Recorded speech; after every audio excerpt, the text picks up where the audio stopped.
말씀하신 대로 두 가지 현상이 벌어지는 것 같아요. 하나는 압수수색할 때 경찰력이 쫙 들어오면서 주변 사람들이 이상하게 보는 게 하나고, 두 번째는 압수수색 당해서 특히 이제 컴퓨터 하드 같은 거를 이미지 카피를 해가면 저기 뭐가 들어있는지 본인들도 몰라요.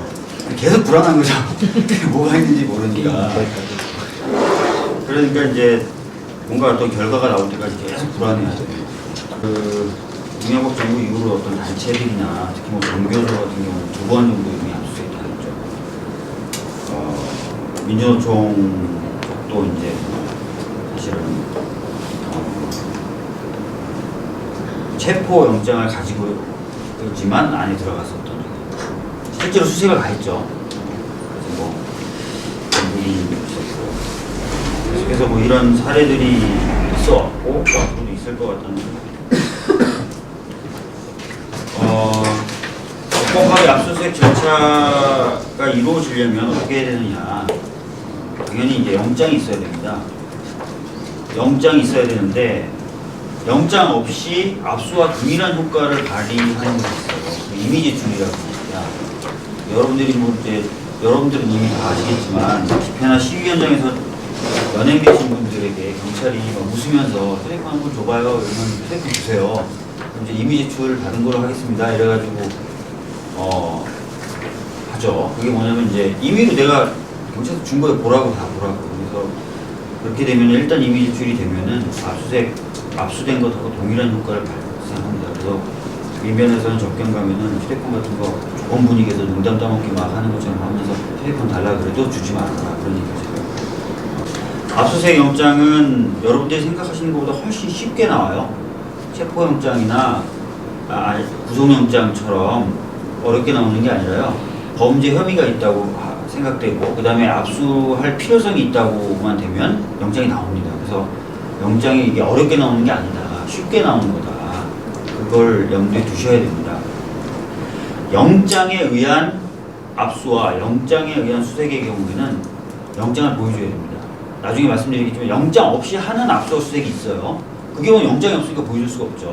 근데 영장을 가지고 압수나 수색을 하려는 경우에는 무조건 영장을 사전에 보여줘야 된다. 뭐가 적혀져 있어야 되냐면 압수수색을 하려는 대상이 되는 사람, 또 그 사람이 무슨 범죄를 저지른 것 같다는 혐의, 그 다음에 수색할 장소, 압수할 물건, 그다음에 영장의 유효기간을 넘은 영장은 쓸 수 없어요. 그러니까 유효기간도 반드시 확인을 해봐야 됩니다. 그 다음에 압수나 수색을 하려는 사유, 이런 것들이 명확하고 구체적으로 기재가 돼 있어야 됩니다. 그래서 영장에 대해서 문제제기를 하시려면 발부된 영장이 위법하다고 해서 막 법원에 어떻게 할 수 있는 건 아니고요. 그 영장을 집행하는 과정에서 뭔가 문제가 있다라고 하면 그 집행 과정의 어떤 행위에 대해서만 항고라든지 이런 방법을 통해 다툴 수가 있어요. 그래서 이제 영장을 항상 제시하게 돼 있다. 영장에는 압수수색은. 그 다음에 제시할 경우에는 방금 말씀드렸던 영장에 반드시 기재되어야 될 사항이 기재가 되어 있는지, 그리고 기재가 구체적으로 또 명확하게 되어 있는지를 살펴볼 필요가 있다라는 말씀을 드렸습니다. 일반 영장에 의해서 또는 불법한 영장에 의해서, 잘못된 영장에 의해서 물건을 가져가면 나중에 재판 과정에서 그거는 불법하게 입수된 물건이기 때문에 증거로 쓰일 수가 없다라고 할 수 있기 때문에 걔네들도 그런 무용한 노력을 하기 싫거든요. 그래서 그런 어떤 문제제기가 세게 나오면 얘네들도 적당히 타협을 보면서 좁혀서 수색하고 압수하는 경우가 많아요. 그러니까 이렇게 좀 큰 범위가 나왔다 하더라도 그런 것에 대해서 포괄적으로 좀 돼 있으면 다툴 것이 좀 필요할 것 같습니다. 일몰 후에 압수나 수색을 하려고 할 경우에는 영장 기재사항에 반드시 일몰 후에 한다는 내용이 명시적으로 기재가 돼 있어야 돼요. 그냥 영장이 나와 있고 영장 유효기간이 오늘하고 내일이다. 그러니까 난 오늘 밤에 왔다. 그렇게 하면 안 된다는 거예요. 일몰 후에 압수나 수색을 할 경우에는 영장에 아예 그게 기재가 되도록 돼 있어요. 그래서 그게 없는데도 너 저녁에 왔냐? 가라. 라고 하면 된다는 거죠. 변호인이라든지 압수수색을 당하는 당사자나 특히 변호인을 참여시킬 수 있는 권리가 보장되어 있다는 거예요. 그렇기 때문에 사실상 원칙대로라면 미리 변호인이 선임되어 있는 사건의 경우에는 압수수색을 들어갈 때 변호인에게 통지하게끔 되어 있습니다. 물론 예외적으로 미리 알리면 이 사람이 어떤 그 증거를 숨기거나 인멸할 가능성이 있다 그러면 통지 안 할 수도 있어요. 안 할 수도 있고 변호인이 오는 것을 기다리지 않고 바로 압수수색을 할 수 있는데 이 조항을 저희가 그냥 소극적으로 해석할 필요는 없을 것 같아요. 좀 적극적으로 해석을 해서 다툴 수 있는 거죠. 그 다음에 물건을 압수한 후에 현장에서 압수 목록을 작성해서 제출을 하도록 되어 있어요. 주도록 되어 있습니다. 나중에 저희들이 서해에 가서 정리해서 드릴게요. 그건 안 된다는 거예요. 현장에서 달라고 해야 되고요. 프라이버시가 침해되지 않도록 압수나 수색을 해달라고 요구할 수 있고요. 여성의 신체라든지 이런 것들을 수색할 때도 역시 그런 것들을 지켜달라고 요구할 수 있습니다. 그런 부분도 꼭 알아두셔야 될 것 같습니다. 그 다음에 이제 전자정보에 대한 압수수색, 이게 사실은 가장 어떻게 보면 요즘에 문제가 많이 되고 있는 거예요. 왜냐면은 MBC 광우병 그 관련된 그 MBC PD 수첩 때도 7년치 이메일을 압수수색을 했었죠. 왜? 이 사람의 성향이 뭔지 알고 싶어요. 이 사람이 이명박 대통령에 반대하는 성향을 갖고 있는 사람이다. 이런 것들을 알아보기 위해서 7년치 이메일을 압수수색을 했어요. 최근에도 좀 그런 사례들이 나오죠. 과연 이 사람들이 명예훼손을 했다는 게 명예훼손 사건인데도 불구하고 이 사람이 평상시에 누구를 싫어했다. 뭐 이런 것들을 증명하기 위해서 막 몇 년치 이메일을 압수수색하는 경우도 있습니다. 과거에는 더 문제됐던 게 뭐냐면 이메일 압수수색이나 이런 것들을 할 때 몰라요, 본인은 모릅니다. 영장을 제시할 때도요, 서버 관리 업체한테만 영장을 보여주기 때문에 정작 만약에 네이버다 그럼 네이버 사에만 영장을 제시하는 거예요. 내 이메일을 가져갔는데 나한테는 제시를 안 하는 거죠. 그러니까 내가 이메일 압수수색이 됐는지 몰라요. 그러면서 계속 네이버로 쓰는 거죠. 나중에 또 압수하고 또 압수하고 이런 식으로 계속 되는 거예요. 그러다가 이런 것들이 너무 빈번하게 벌어지고 하니까 법이 개정됐을 때 하죠.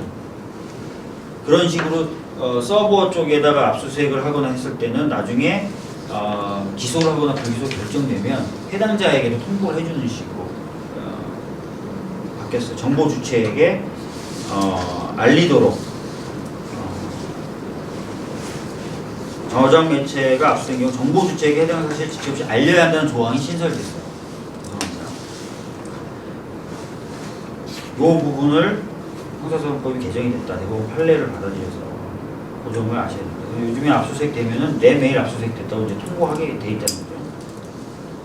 그 다음 또 뭐냐면 예전에는 하드디스크 같은 거 이미징 카피 방법을 그냥 떠왔어요. 이미징 카피라는 게 뭐냐면 그냥 카피가 아니에요. 데이터에 있는 형상을 그대로 그냥 떠와요. 그래서 데이터를 손댔으면 손댄 흔적까지도 그냥 다 떠올 수 있는 그런 방법으로 떠왔는데 지금도 어쩔 수 없으면 그렇게 하되 되도록이면 해당되는 부분만 복사를 해와라라고 하고 있고 전체를 떠왔으면 그 전체를 떠온 부분에서 해당 부분을 추출해낼 때 수사기관에서 추출해낼 때 변호인이 참여할 수 있도록 해줬어요. 그 부분이 좀 달라졌다는 거. 근데 왕재산 때도 얘기 들어보니까 참여라고 해서 무슨 발언을 해주거나 하는 게 아니라 참관이 있죠, 사실상. 예, 유리창 뒤에서 보게 해주고 걔네들은 그걸 다 하는 거죠. 그러니까 말도 못하고 유리창 뒤에서 보게만 이렇게 하는. 그래서 제대로 이런 것도 보장은 아직 안 돼 있다라는 것을 좀 말씀드릴게요. 그리고 압수물을 돌려받을 때는 이제 범죄 혐의와 상관없거나 또는 어떤 절차가 마무리됐을 때는 환부해달라고 청구하거나 또는 가한부해달라고 청구할 수 있다. 그렇게 되면은 특히 전자정보 같은 경우는 필요한 부분은 경찰서에서 카피를 해놓고 하드 같은 경우는 신속하게 돌려주는 걸 원칙으로 운영하고 있으니까 그런 식으로 이제 처리를 하도록 신청을 하면은 됩니다. 그래서 그런 것들을 좀 열심히 이용하시면 업무를 보시거나 이럴 때 사실 컴퓨터 같은 거 뺏기면 업무를 보기가 어렵잖아요. 그러니까 신경을 좀 쓰시면은 업무에 지장이 가는 경우나 이런 것들은 최소한으로 줄일 수 있다. 그냥 영상으로 남겨놓는 경우들이 최근에 있다고 제가 들었어요. 내란도서관 같은 경우는 자기들이 들고 와서 계속 찍어요. 네, 본인들도 찍어요. 나중에 문제가 되면. 그러니까 왕재산 사건 때도 문제가 됐던 게 본인들이 들고 와서 찍어요. 문제가 생길까봐. 근데 왕재산 사건 때 아까 말씀드렸던 그 이상한 메일 그것을 거기서 압수해서 갖은 거라고 증거를 내놔서 우리는 그런 거 갖고 있은 적이 없다라고 해서 그 영상을 내놓으라고 했는데 그 영상을 안 내놨어요. 대법원 판결이 날 때까지도 안 내놨어요. 예. 비밀이라는 거예요, 자기네들. 원본임을 증명하는 해시값. 해시값을 떠요, 걔네들도. 원본임을 증명하는 해시값. 해외 하드를 특히 이미징했을 경우에 그 원래대로라면 대법원 판례 취지대로라면 거기서 꽂아가지고 검색해가지고 검색어로 검색해서 영장에 있는 검색어로 검색해서 카피를 하면 되는데 현장에서 너무 복잡하고 하니까 대부분 이미징 카피라는 걸 뜬다 그랬죠. 이미 그대로 그냥 그림처럼 사진 찍어놓은 것처럼 데이터를 그냥 옮기는 건데 하고 나서 데이터를 여기다 하드에다 집어넣은 다음에 해시값을 뽑아내요. 그래서 밀봉을 한 다음에 해시값을 적어서 해시값을 줘요. 우리한테 해시값 이거 갖고 있어라.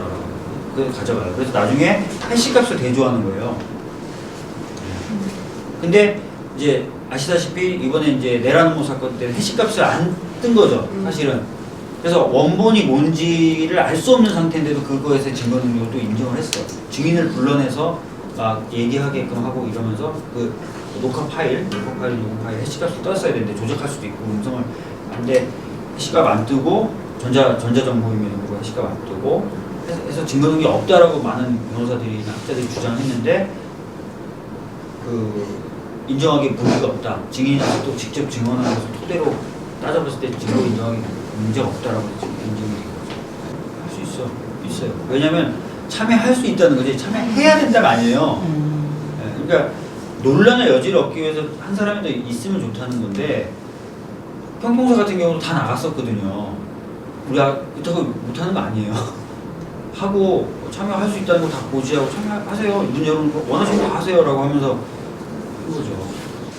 저쪽은 뭐 다 변호인이 올까봐 긴급하게 하는 거잖아요. 긴급해서 변호인이 올 걸 못 기다리는 게 아니라 이 긴급 이런 말이 만사형통에 다 경찰한테는 다 긴급이야 다 긴급. 보통은 말씀하신 대로 새벽에 들어가요. 새벽에. 아니면 낮에 점심 이후에 약간 한 사람한테.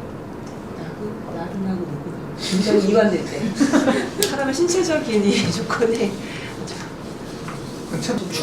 주거가 확실하고 아이나 여자만 있는 그런 상태였다는 게 누구나 쉽게 예상될 수 있는데 수십 명의 남성 경찰들을 보냈다거나 그런 것들을 한번 잡아서 다퉈볼 필요는 있을 것 같아요. 그래서 대부분의 사람들이 신문지 넣어서 들고 나가고 박스 안에 되게 어마어마하게 있는 것 같지만 사실 들어있는 게 없다는. 자기네 쓴 장갑 뭐 이런 거. 우리 꼼꼼하게 쫓아다니면서 한두 사람 보시고 한두 사람 처음에는 좀 시간을 벌면서 변호사가 오도록 좀 시간을 끄시고 그 다음에 이제 뭐 변호사가 오면 변호사 같이 꼼꼼하게 돌아다니면서 잔소리하고 영장에 없는 거 같은 거 못 가져가게 하고 뭘 가져갔나 자기도 좀 메모도 하고 막 이렇게 해야 되고요. 그 다음에 이제 뭐 그게 이제 제일 중요하죠.